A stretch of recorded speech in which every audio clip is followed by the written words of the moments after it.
Halo Sobat Sawit Indonesia, ada 3K yang menjadi kunci sukses dalam pengendalian gulma di perkebunan kelapa sawit. K yang pertama, kecepatan. Jadi bagaimana kecepatan pengendalian gulma harus lebih cepat daripada kecepatan pertumbuhan gulma itu sendiri. Makanya hal ini dapat kita lakukan dengan cara menggunakan metode CEMIS dalam pengendalian gulma di perkebunan. Kemudian yang kedua, ketepatan. Ini bagaimana kita melakukan pengendalian gulma itu harus tepat caranya, tepat rotasinya, tepat alat yang digunakan, serta tepat strategi dalam proses pengendaliannya. Dan yang ketiga adalah kontinuitas. Nah, bicara kontinuitas ini setidaknya ada dua. Yang pertama, kontinuitas ketersediaan tenaga kerja. Ketersediaannya harus terjamin setiap bulannya. Yang kedua, kontinuitas ketersediaan bahan dan alat kerja. Ini ya bagaimana kita mengatur kalenderisasi agrokemikal itu selaras dengan rencana kerja yang telah kita susun di awal tahun. Nah, bicara tentang ketersediaan tenaga kerja, ada beberapa hal yang menjadi dasar perhitungan tenaga kerja semprot. Informasi ini mungkin nanti akan bermanfaat bagi Sobat Sawit Indonesia yang saat ini bekerja di perkebunan kelapa sawit. Apa saja dasar perhitungan tenaga kerja semprot? Yang pertama, luas areal, baik itu areal TM maupun TBM. Kita harus mengenali dulu, kita harus tahu dulu berapa luas areal yang kita akan kendalikan. Karena TM dan TBM memiliki perbedaan dalam hal rotasi. Yang kedua, output semprot. Nah, ini mempertimbangkan kondisi blok, namun tetap akan mengacu kepada output budget. Dan yang ketiga adalah hari kerja efektif. Hal ini mempertimbangkan hari hujan dan juga hari absensi karyawan. Nah, kita akan sharing bagaimana cara mencari atau cara menghitung jumlah kebutuhan tenaga kerja semprot di perkebunan kelapa sawit.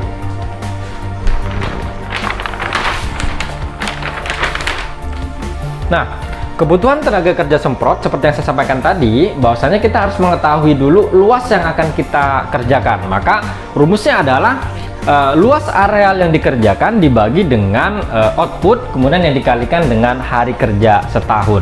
Kita ambil contoh, misalkan kita akan mengendalikan gulma atau kita mencari tenaga kerja semprot untuk kebun TM yang memiliki luas 3.980 hektar.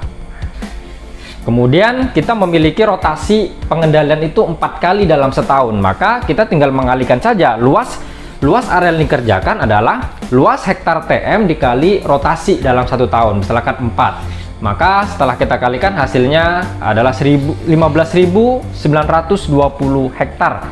Ini luas area kerja yang akan kita kerjakan atau yang akan kita kendalikan selama 1 tahun.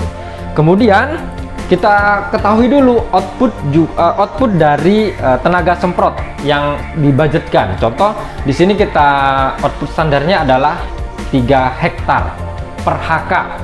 Ya, satu orang harus mendapat 3 hektar. Nah, kemudian kita juga harus menghitung hari kerja setahun.